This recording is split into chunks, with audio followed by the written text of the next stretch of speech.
Hello friends, welcome to Parasol GS. Nishant here. Today we are going to discuss UPPCS Mains Test Series question paper 4.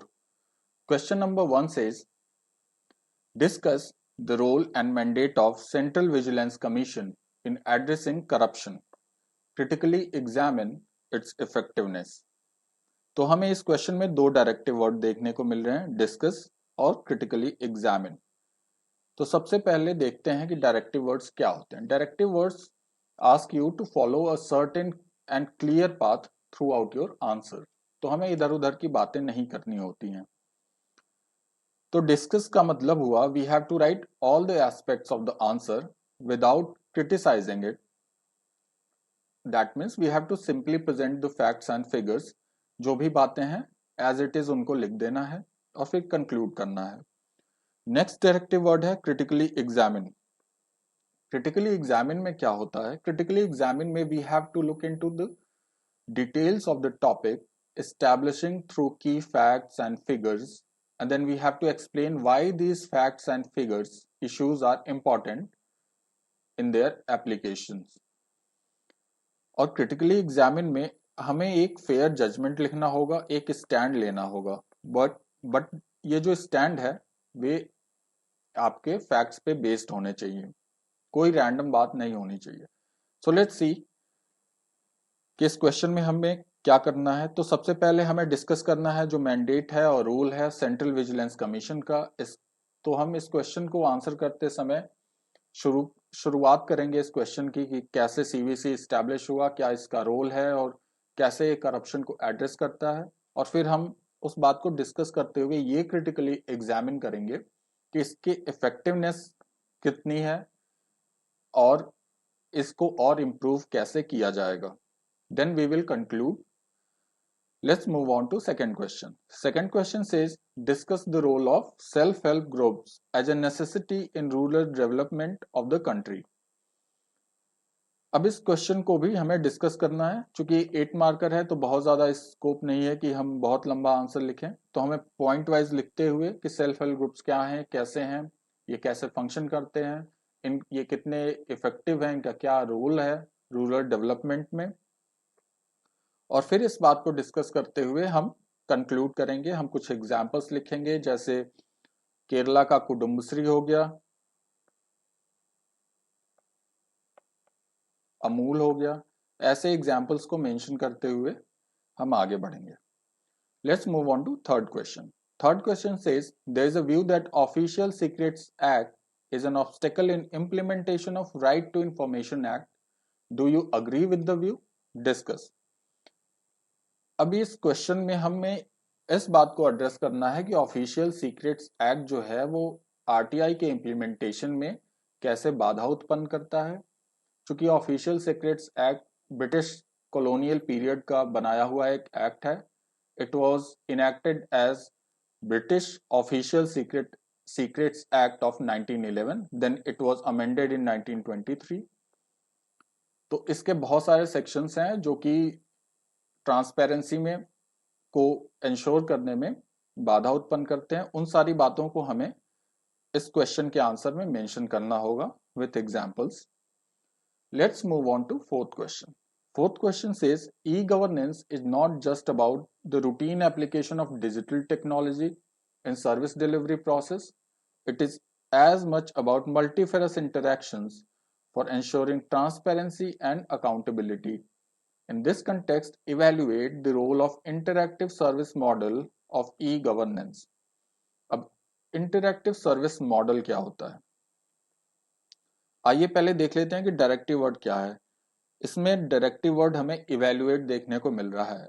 Evaluate का मतलब हुआ कि simply we have to write pros and cons of the given topic and then we will have to conclude. तो evaluate करना है हमें interactive service model को।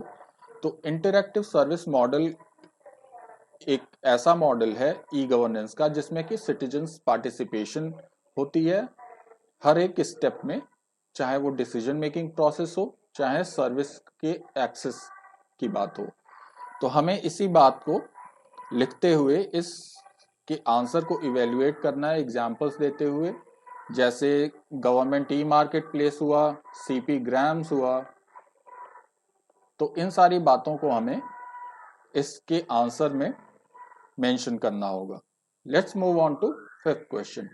Fifth question is current affairs based question. चूंकि ये क्वेश्चन जो है काफी इंपॉर्टेंट है आपके मेंस के लिए, इसलिए आपको इसके बारे में ध्यान से देखना होगा। Let's see, question 5 says, why has the two-state solution remained elusive in Israel-Palestine conflict despite global consensus? Analyze the hurdles posed by Jerusalem's status, refugee rights, and Israeli settlements. चूंकि एक 12 मार्कर क्वेश्चन है, इसलिए आपको 2-3 aspect देखने को मिल रहा है इस क्वेश्चन में, डायमेंशंस देखने को मिल रहे हैं इस क्वेश्चन में। वैसे तो जंग अच्छी बात नहीं है, साहिर साहब ने भी कहा है कि जंग तो खुद ही एक मसला है, जंग क्या मसलों का हल देगी, लेकिन फिर भी हम मानते कहाँ हैं। Okay, let's get back to the topic. तो इस क्वेश्चन को एनालाइज करना है। अब एनालाइज करने का मतलब हुआ कि जैसे फॉर एग्जाम्पल कोई भी मेडिकल स्टूडेंट है, तो उसको जब डाइसेक्शन करता है किसी, फॉर एग्जाम्पल किसी इंसेक्ट का, किसी एनिमल का, तो वो पूरे उसके पार्ट्स को डाइसेक्ट करके देखता है कि क्या क्या उसके अंदर है, छोटे छोटे जो ऑर्गन्स हैं वो कैसे फंक्शन करते हैं, क्या है। तो हमें एनालाइज करने का इस क्वेश्चन हमें इस क्वेश्चन को एनालाइज करना है, मतलब इसके हर एक छोटे छोटे डायमेंशंस को हमें एड्रेस करना है, इसको डीकंस्ट्रक्ट करना है इसके की एलिमेंट्स में विथ एविडेंस, और फिर हमें इसको कंक्लूड करना है।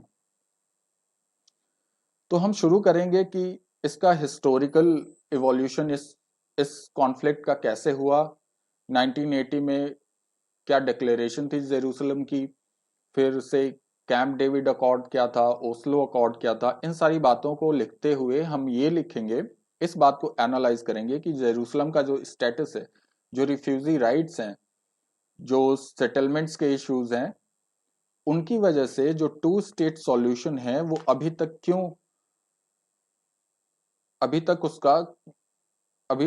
टू स्टेट सॉल्यूशन हमें क्यों नहीं प्राप्त हुआ है, मतलब अभी भी ये क्यों इल्यूसिव है, और क्यों ग्लोबल कंसेंसस, यूएन कंसेंसस के बाद भी ये प्रॉब्लम क्यों नहीं रिजॉल्व हो रही है। तो चलिए, ये रहे आज के 5 सवाल इस टेस्ट के। आई होप ये क्वेश्चंस क्लियर हो गए हैं, आपको क्लियर होता जा रहा होगा कि डायरेक्टिव वर्ड से हमें कैसे डील करना है, आंसर्स को कैसे फ्रेम करना है। तो हमारे टेस्ट सीरीज से जुड़िए, ये आपके मेंस के लिए काफ़ी इफेक्टिव होने वाली है, क्योंकि हमारे जो क्वेश्चंस हैं वो सारे बहुत ही इंपॉर्टेंट टॉपिक्स पे बेस्ड हैं, कोई इधर उधर के टॉपिक्स मेंशन नहीं किए गए हैं। आगे आने वाले टेस्ट भी ऐसे ही फ्रेम किए जा रहे हैं। तो हमारे टेलीग्राम चैनल पे जुड़िए, हमारे टेस्ट सीरीज से जुड़िए, और टेलीग्राम चैनल पे जो भी कंटेंट प्रोवाइड किया जा रहा है आपको मेंस से रिलेटेड, उसको रिलीजियसली फॉलो करिए। और अगर कोई प्रॉब्लम आपको फेस होती है तो हमारे टेलीग्राम चैनल पे बताइए, हमारे कमेंट सेक्शन में बताइए। तो चलिए मिलते हैं नेक्स्ट वीडियो लेक्चर में एक नए टेस्ट पेपर के साथ। तब तक के लिए take care, thank you so much.